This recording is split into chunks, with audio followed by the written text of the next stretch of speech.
Good morning.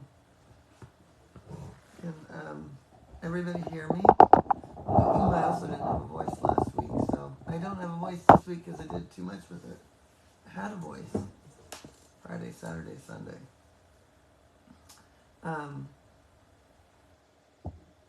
Is anyone here? I'm waiting. So Leslie Williams. I knew it. I was going to say, is Leslie Williams here? Can you push this down? Yes. Sorry. I think you're going to have to go up to go down. Okay, you got to move a little. There you go. Come on, let's get off. Come on, off.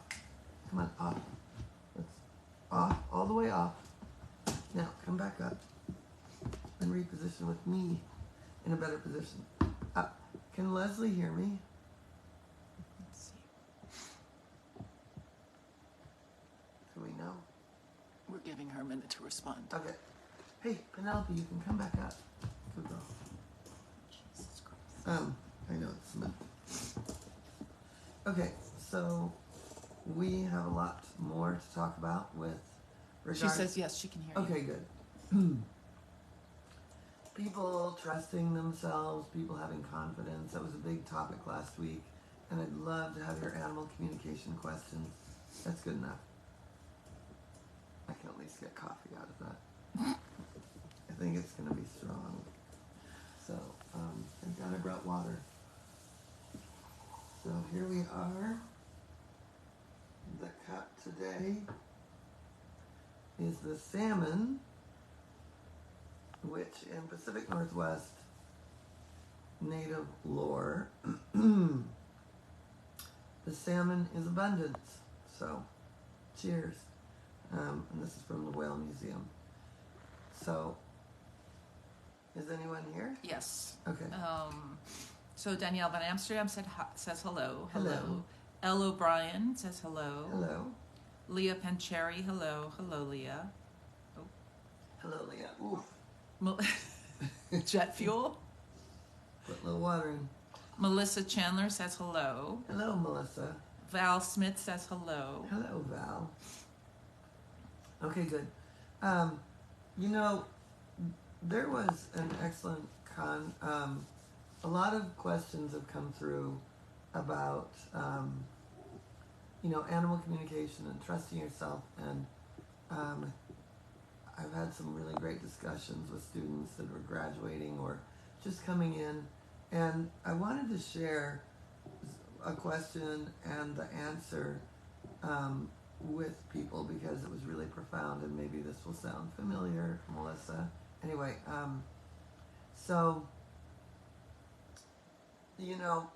people ask me all the time, hold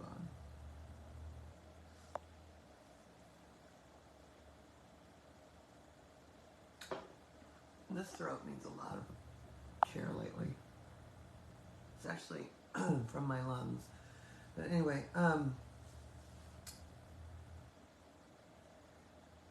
one of the greatest questions is, why is it in a class I get this sort of thing and other people get this sort of thing? And I wanted to share that, when people are in the beginning, they really have still what I call a filter. So as you're becoming better and better at the animal communication, the telepathy, you're also becoming better at getting quiet, at trusting yourself, right? Like there's 4 things happening in the beginning. And one of those things is getting neutral.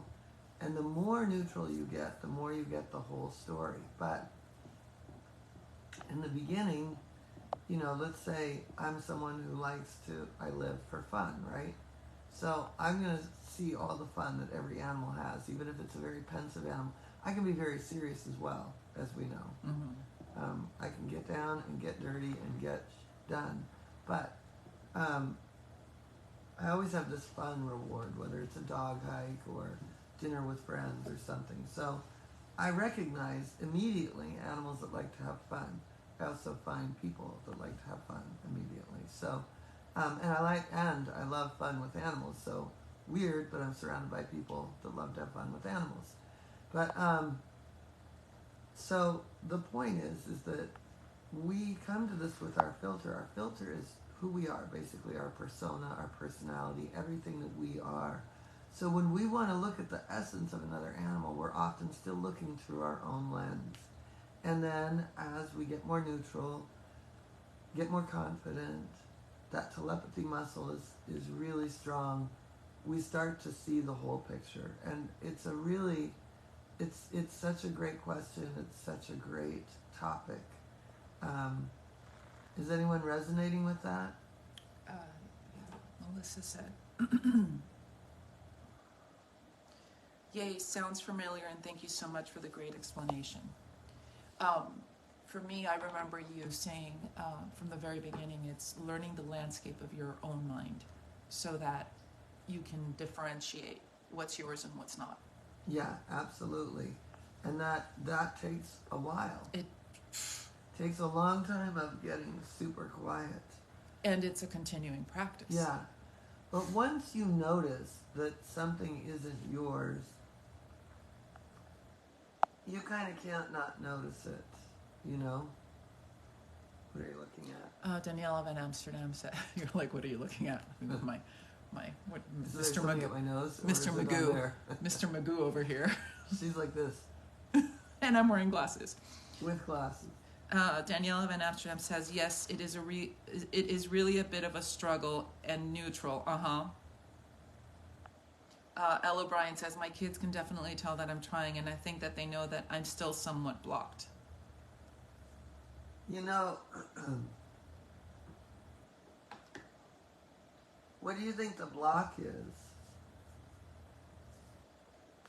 Because I love to go down that bunny trail. I know you do.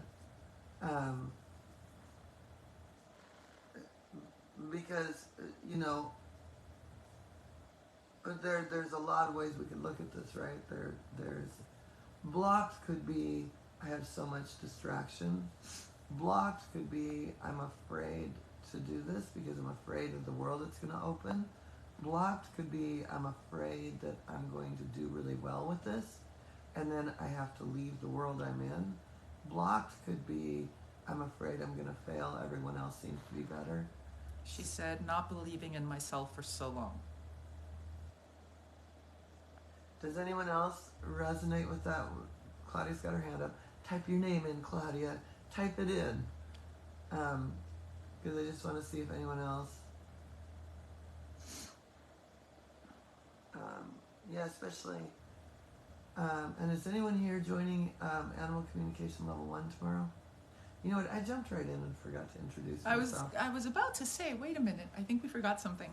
Yeah, so if anyone's new to me, my name is Joan Ranquet. I'm an animal communicator, author, TEDx speaker, and founder of Communication with All Life University. And it's a school where you can learn animal communication for fun, or you can learn it for a career and energy healing and things with nature and wildlife. We have AC Level 1 starting tomorrow. We have lots of fun things in February. We have an India trip, which I'll talk about in a little bit, and a Bahamas trip coming up. And there might be another trip that I'm not going to talk about in November. But anyway, so that's me, and that's the school. And the school is expanding like you can't believe. Okay, is anyone else resonating with this? Elle O'Brien says, I want to join the next class. Someone sent me the email address to get more info. Elle, I'm going to type in... info@joanranquet.com, and Yeah. that you can talk to Shannon. I'm surprised Shannon isn't on. I don't see her. Not yet. All right. Okay, and so when you asked about anyone else feel that they are not... That they don't believe in themselves. Leslie Williams, Heidi Evans Ensley says all of it, all of the things. Heidi. Elle O'Brien says, thank you for the confirmation. Barbara Royal says, could be trying to be perfect.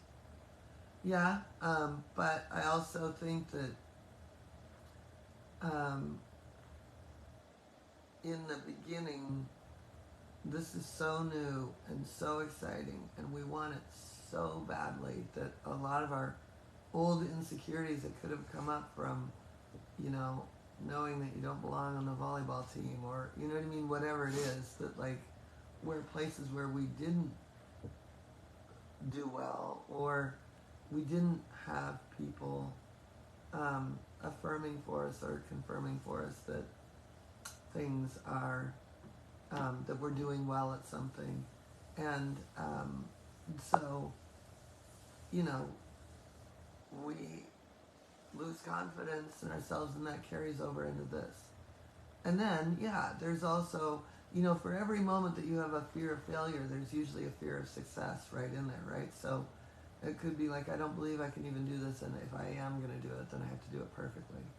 I mean, I don't disagree with that, but I think breaking down that I don't believe in myself is a really good perfectionist we could also talk about. Does anyone relate to that you have to do it perfectly? Me?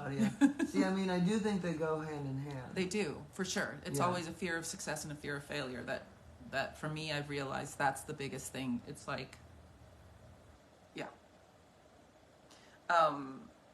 Catherine Myers-Miller says yes. Oh, and Catherine Myers-Miller says she cannot wait. And she's so excited for tomorrow. Tomorrow, 11 a.m. or 5 p.m. I'm not sure which one you're in tomorrow. And Leah and a whole bunch of people are getting ready to move into medical intuition. Very cool. Yeah.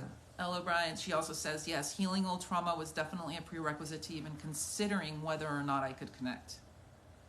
Yeah, getting our stuff out of the way is our filter also, right?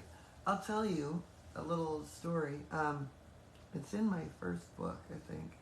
So I was teaching animal communication at a farm in Carnation, where I ended up living years later, but at the time I lived in Florida. And we were having a lot of hurricanes when I lived in Florida. It was early 2000s, and I was up visiting, and you know, obviously my horses, my dog, and my cat, and my then husband and kids were down in Florida, and I was up visiting and teaching. So I had this one woman who, every time we came around to what she got from the animal, she would say, "Oh, he's so scared. He is so scared. He's terrified. Oh my God, he's so scared." So then the next animal, it's her turn to talk, and she's really scared. She's really timid and scared, and oh, she just doesn't want to get out there in the world. And this is my dog, Olivia. Okay, so then the first one was Raleigh. Like, neither of them fall into that category. But, you know, I also have to be really careful. Oh my God, that FedEx truck is going down a road that is Not.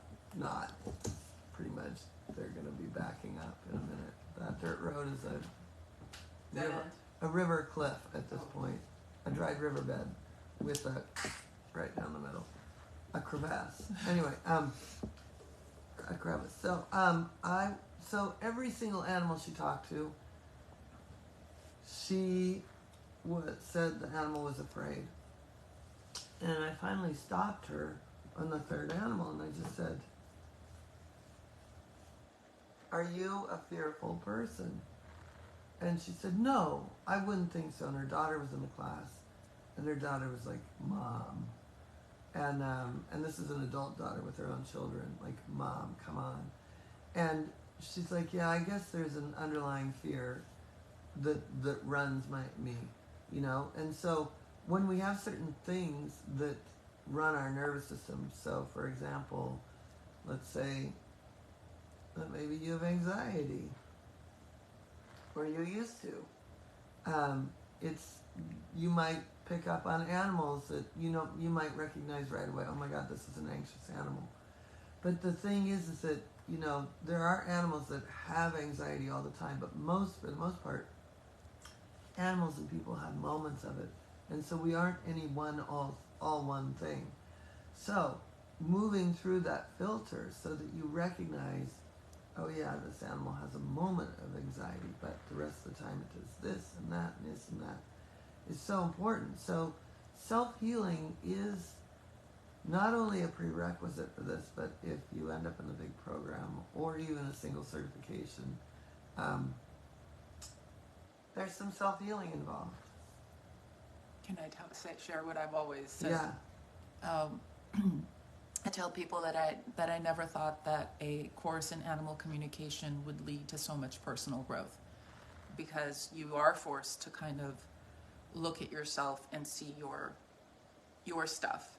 But it's the motivation behind it. It's different. Like, I used to hate EFT tapping. Oh my God. So Erin Furman may be calling you. I need to text her to call because, you know, she's like, can I just not do this? I'm like, yeah, I've heard that before. Mm-hmm.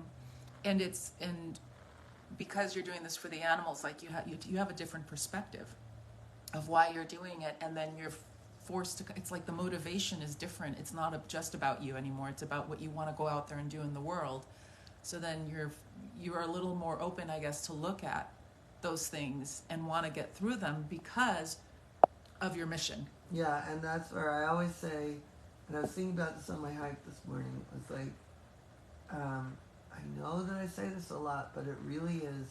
My mission is more important than my feelings, and it's bigger than my feelings. It's not more important. My feelings are important also, but it's bigger, so it can drive you. So it can drive you to start really working on yourself. That's what it is. It can drive you to, when you're clear about your mission, it really helps to clarify what you need to work on, and then you start to put out there, I'm going to do this, and it just, suddenly the oversensitivity has a place. It becomes your superpower to help others, and it isn't a preventative. It doesn't stop you from going into the shelter. It doesn't stop you from really digging in and getting uncomfortable with people with their uncomfortable stuff and being okay with that. Okay, so Leah Pancheri says, already feeling the self-healing and personal growth part. So grateful for all the aspects of this journey. Melissa Chandler says, I resonate with this so much, Claudia, and have already noticed so much wonderful changes. Yes, the motivation makes such a difference. My thoughts exactly. Heidi Evans Ensley says, my son-in-law stated this weekend that I am a completely different, better version of myself since I started this school in my own personal healing journey. That's so great. That's awesome. Mm-hmm. Yeah, that's really powerful, Heidi. That's why I was smiling when you looked at me right now when I saw that. So yeah, that is really cool.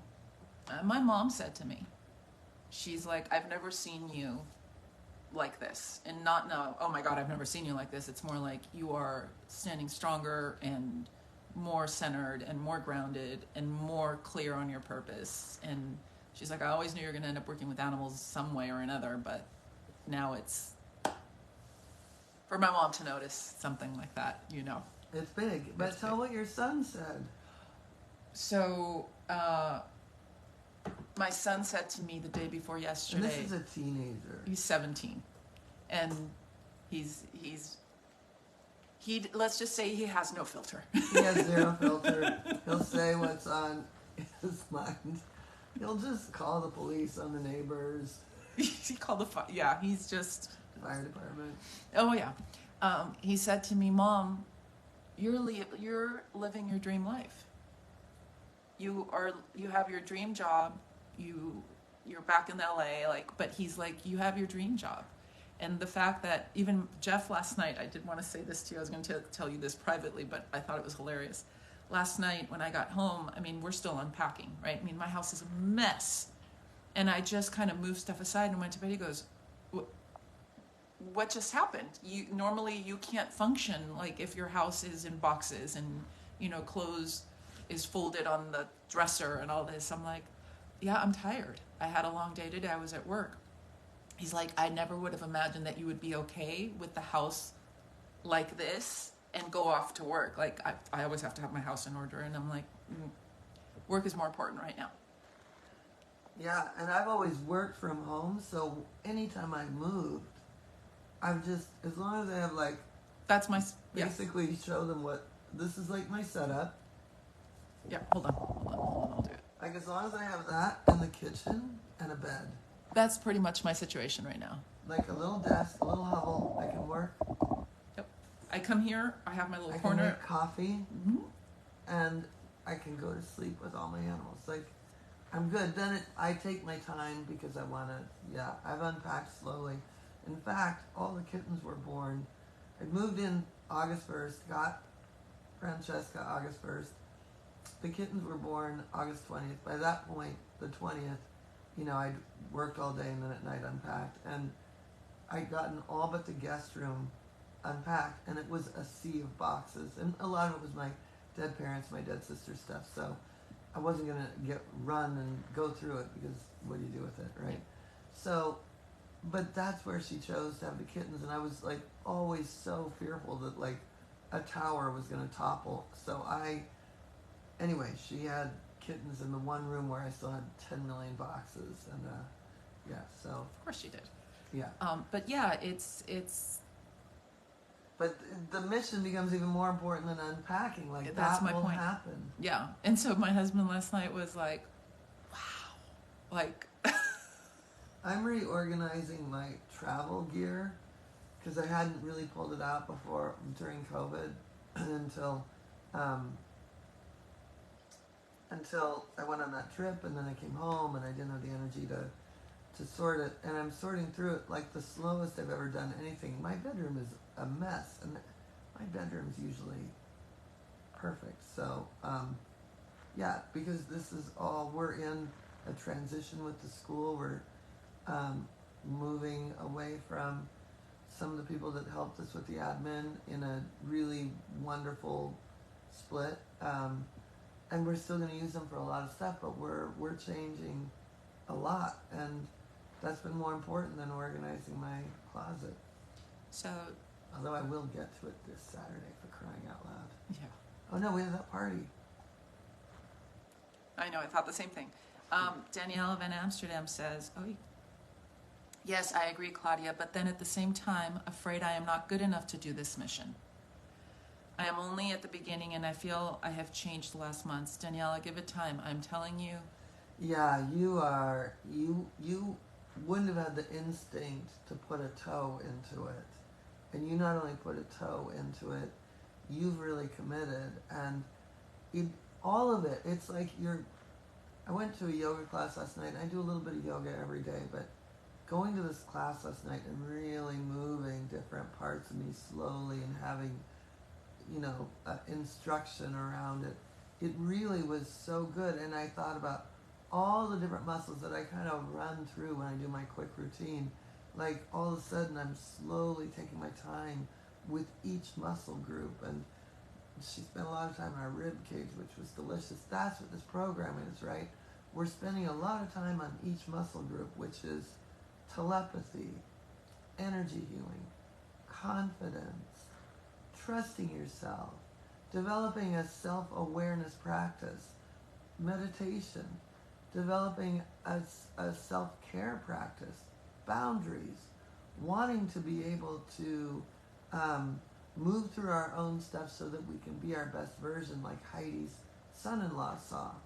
Like, moving into our best version of ourselves. All of those are separate muscle groups that all work together, that need to be refined, fine-tuned, worked on, and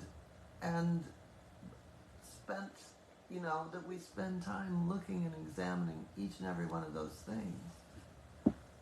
You could not have said it better. Like, that is perfect what you said. It's true. I hope that social media people were watching will cut that out. Yeah. Shannon says, these classes and working on my stuff made me better in all areas of my life, with my own animals, my clients, my family and friends, and for myself. Forever grateful for finding and fulfilling my dreams of working with and helping animals. Doesn't even feel like work. Exactly. Yeah, and that's the truth. Also, I mean, that's just what happens on the interior. That's not what happens on the exterior, right?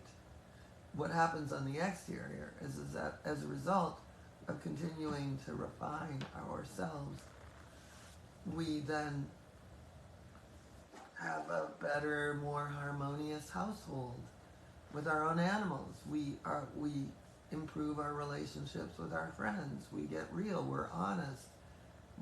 It might be painful, but we move. We grow in our intimate relationships. We have more of a language for ourselves to be able to share. Like, even your marriage has improved Everything. unbelievably with My marriage, my relationship with my own children, my relationship with my mother. That was one of the first things I knew. My mother, I love her with all my heart. She's my mom, but she can be difficult.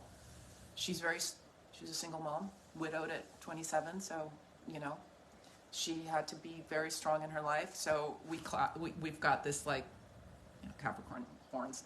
And I And know nothing about living with a Capricorn. My mother was a Capricorn. My dead sister was a Capricorn. yeah. So, There but was this little lion stuck in the middle. little lion. She just fell off her chair. Little lion, please. But that was the first thing I noticed, was how I was able to state my mother came to visit, and it was the best trip we ever Oh yeah, had. you had weeks with her. And Yeah, you couldn't and have she done it stayed in alone. my house, and it was the best trip we ever had. And Yeah. normally we fight a lot. We didn't. Yeah. No, it's and what's interesting too is that, you know, for me, and I think Claudia's feeling this, and I'm sure Shannon is feeling this, like, I am a little bit out of my private practice in that, like, I had to give that up in order to really give the school its due, and it also, but I still help people and animals. Obviously, I still help old clients, or, you know, if a student has an emergency or something, I'm all in, and I still do scalar when we put those in the group, and I love just putting my hands on animals and things. I love the acupressure, all of that. But I know that in the school that I'm helping animals even on an exponentially bigger way because of the reach we're gaining. Some of the things that are coming to us right now, like we have two organizations now for our pilot project. One for dogs and cats for our shelter project with the EFT, and one horse rescue. And then we have some other stuff in the works that is just new stratosphere. I'll just say that. Yeah. And it's going to benefit everybody that's in the school and benefit people that don't even know about us yet and benefit so many animals. I can't talk about it yet, but it is Huge. giant. Yeah. Huge. And it's yeah, so, and that's not even just a book coming out June 20th. We're not even talking about the book. Yeah. It will include the book. Yeah. But it's the books. But it's yeah, so we have some things in the works where we will be helping so many animals because of organizations that are coming that are going to be meeting in the middle with us. And so that's where it just gets so exciting. And so while I'm not dealing with the individual animal like I did for so many years, and I loved it, in the individual household where we're transforming the situation, or people are deciding to keep their animals when they thought for sure they were going to give them up, or I'm, helping on an individual basis with somebody who's has to let their animal transition. All of that, I'm teaching all of you how to do that so you can go out, and it just exponentially is helping animals. So Nikki Sherry Keenan says, "Ooh." I know. Yeah, it is is cool. It is really, really cool. Very cool. Anybody else have any comments about their fears, their insecurities? Well, Elle O'Brien actually a little bit back said, once you have a vision, mission, everything else is second. Yes. It's true. Yep. It's true. And what's funny too is I talk a lot. So Ellie, did you hear my stomach? I told you we're cold I'm because we're so starving. hungry. Anyway, my stomach was, I'm sure you heard it in Chicago. Anyway, um, so my friend Ellie, who's um, founder of the Gentle Barn, we drove to yoga last night, and I was telling her some of the stuff that was going on, and she's got some big stuff going on. And one of the things that we said was like the shelter project, that was a vision from 2015. So I've been working on it, but I don't push it, right? Like I work on it and then it doesn't happen. I back off, but I don't let that vision go. This thing that's happening now, I pitched to 5 years ago, and they came back to me and said, remember what you pitched to us 5 years ago? Well, we weren't ready then, but we're ready now. And so that is, and that's still going to take a couple of years to happen. So sometimes we have a dream and a vision and a mission that doesn't come together right away, but it doesn't mean it's not there. And it's so worth hanging on to. And some of the things, not hanging on to, but just almost like putting it on an energetic shelf. Like, okay. And just watering it. Yep, and watering it and tending to it. So, and Ellie has something right now where it was a vision she had 4 years ago of helping the carriage horses get released from their job and into a sanctuary. And they're about to open the Gentle Barn, New York, so we should actually put a little thing in there for the Gentle Barn to donate to them because they really need the help right now. But that's the sort of thing that that's been her vision, and you have no idea how many dog walks or drives to yoga or dinners where we've sat and said, nothing's happening with this right now.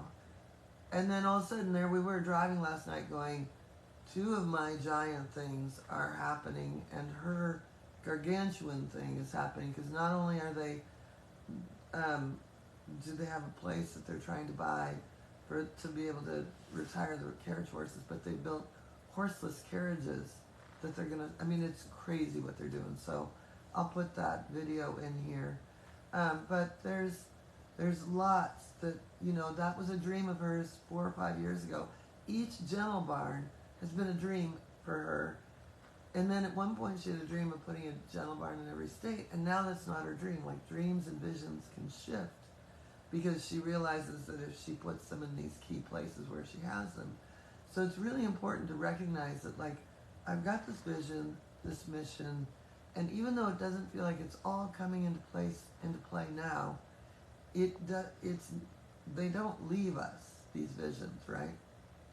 I had a vision, and it's interesting because Ellie really helped me a couple of years ago see what it was.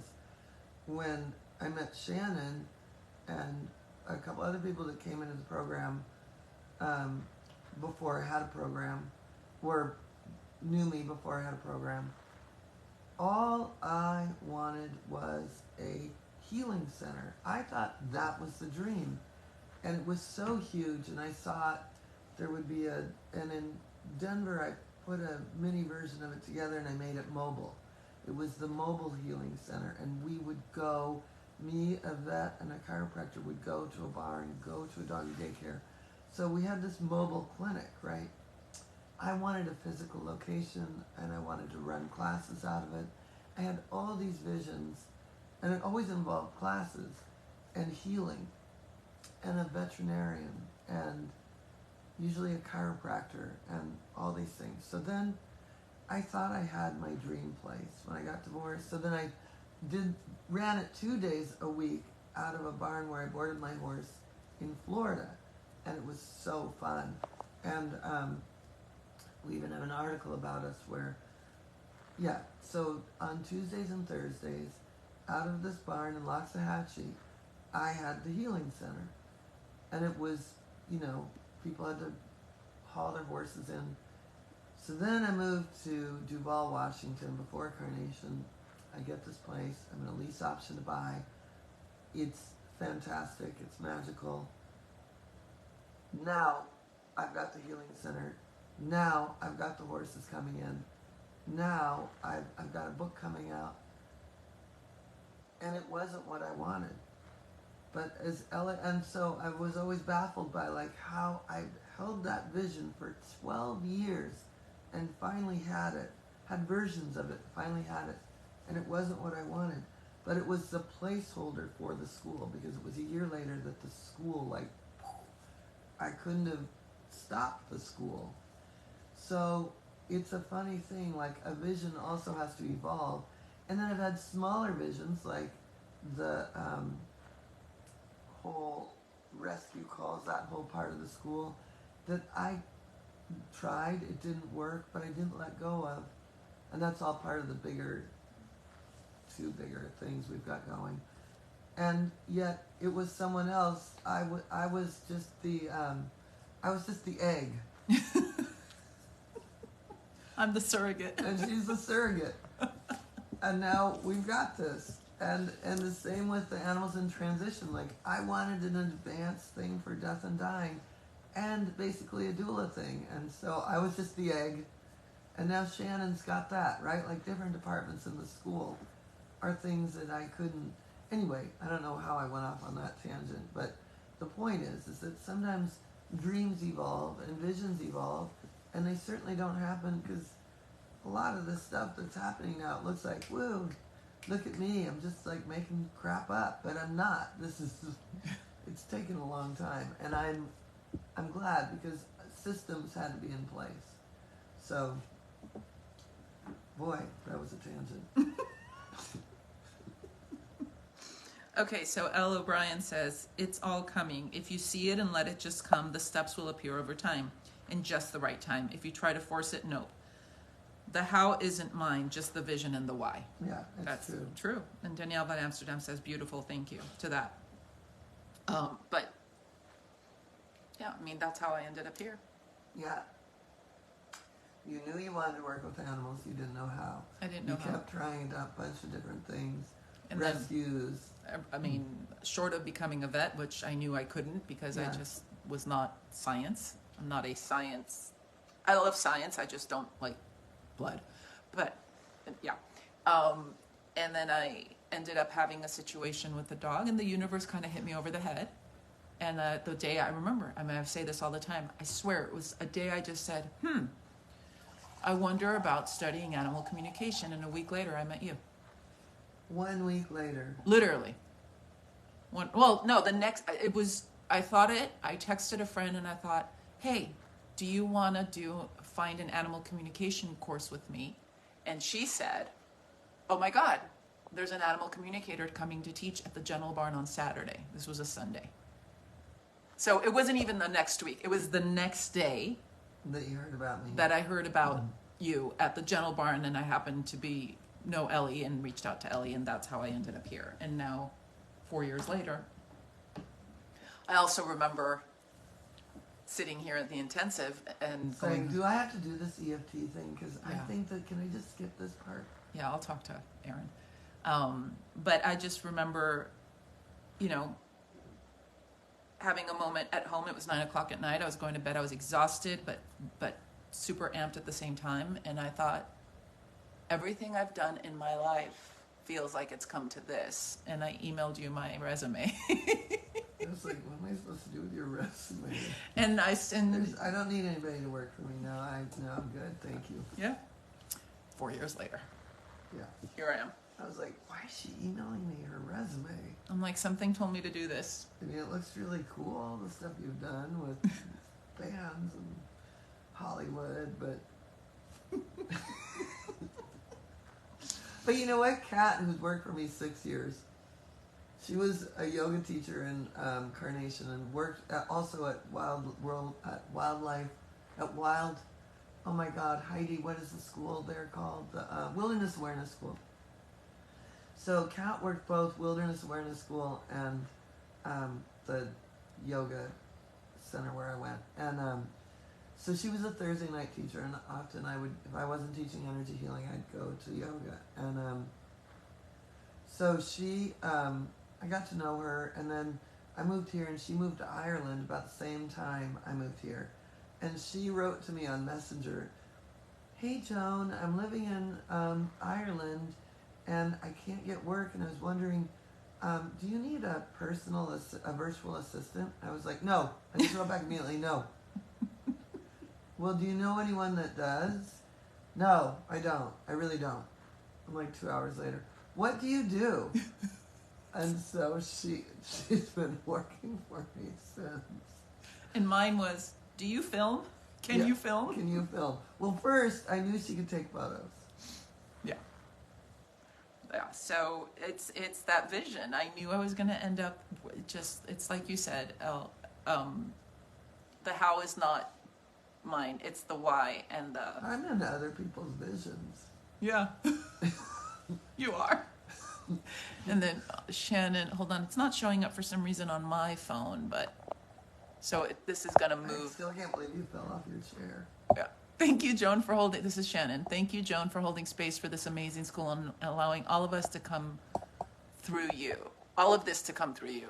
And for okay, it's not letting me expand. And you know, I look at it like I love that Ellie always said to me, you know, you had to have that dream of the Healing Center. It was a placeholder for the school because you couldn't see the school yet. And it's so true. And that's something like, you know, I was so disappointed. And Shannon remembers she would call. I'd be like, yeah, we had a few miracles. Like, dog walked out of here that couldn't walk.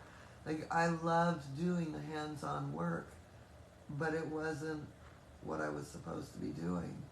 I mean, because it was too hard. I mean, I also didn't have anybody working for me, so I was the scheduler, I was the cleanup. People were boarding their horses with me that we were working on. I mean, there were horses that ended up going international that had stayed with me that, yeah, I mean, when I say it was a healing center, everybody that walked out great. It wasn't, that's not what was disappointing. Shannon says, just a few miracles. Yeah, I know, that's what she called, we had some miracles. True, but that's... So it wasn't the healing that disappointed me, I want to be clear. It was the management, that I had to manage it, and I was in a divorce, my dad was dying, my book was coming out, I had people working for me on the farm help, but I didn't have any, and then I had Diane Garwood, who, yeah, she worked for me, but I didn't have anyone managing the schedules and the work and the this and the that, like that. It was a lot. So when I have a vision, sometimes I really question it because then you can find maybe what it really is. Like I never questioned this vision anyway. Speaking of the vision, when I started this, I just wanted to be an animal communicator. I wanted to work on animals, be on my own and do that. And then you invited me to be in teacher training, and I didn't want to leave the school, so I said, yeah, I'll do teacher training just because and I ended up loving to teach. Yeah. Something I, never thought. So I understand, and we're making a bigger impact. So I'm doing both my private practice and teaching and working for the school, and... Yeah, you're tripling your impact. Exactly. It's 10:45. Okay, so we have to, does anyone else? If I miss someone, I apologize. I'll go through and look at it later. Yeah. But I want to, so we have a lot of fun things. I'm going to name off a bunch of stuff, okay?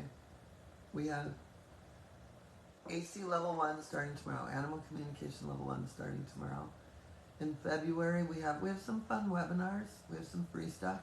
But we also have the virtual retreat for death and dying and beyond.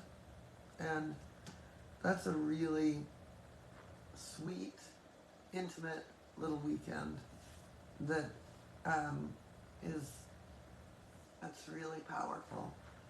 Then we have Animal Communication Level 2, which anyone can join. In that, animals in transition. And it's not really a level 2. It's almost like 01, right? Like it really could be a prerequisite for joining the Animals in Transition if that was. We basically have a bunch of things that you could do now as its own certification, and this is one of them. But that class is really going to go through almost like the doula experience, if you will, like how to help clients through certain things. It may help you, and then we're really packaging together how you would do some healing things. what you would tap on, what you would. Anyway, it's a really amazing class, and I'm very excited to teach it. And I'm going to teach it with Claudia and Shannon. So that's coming up March 1st. Then we have the Spring Intensive on April 14th, and that's Animal Communication, EFT, Energy Healing, EFT, and then Animal Communication and Healing in Sanctuaries. Then we have India. Stop looking at me every time you say India. Of India. Speaking of vision. I see you on the trip with me. Who else needs me to see them on the trip with you? And if you need to talk about India, I have time later today, or tomorrow. And then we have dolphin trip. So if you need to talk to me about dolphins or India, I will get on the phone.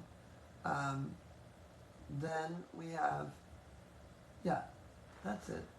We have a bunch of summer stuff. Then my book comes out June 20th, and we are whipping up a book frenzy fun.